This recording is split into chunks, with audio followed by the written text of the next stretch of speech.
mercy towards us, and after this our exile, show unto us the blessed fruit of your womb, Jesus, O clement, O loving, O sweet Virgin Mary. Prayer for peace. Mother Mary, through your intercession, we beg you, please bring peace to our families, to our country, and to the whole world.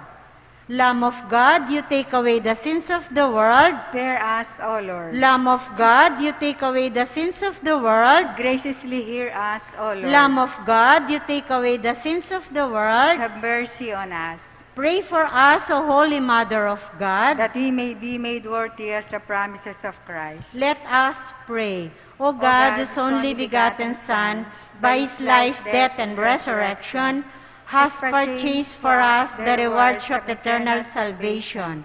Grant, we pray, that by meditating upon these mysteries of the Most Holy Rosary of the Blessed Virgin Mary, we may imitate what they contain and obtain what they promise through the same Christ our Lord.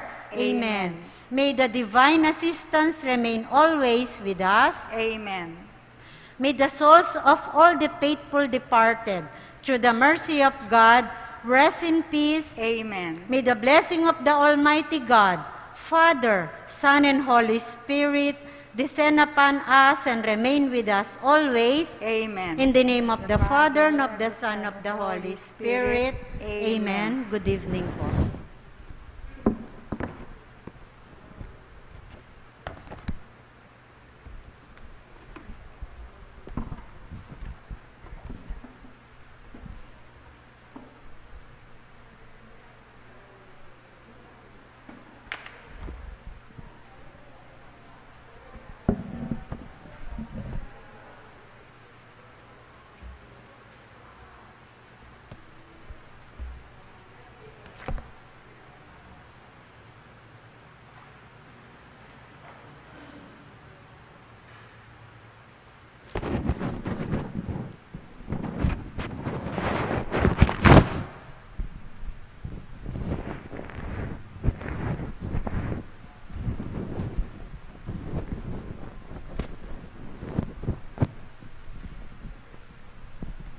Domingo ng karaniwan na panahon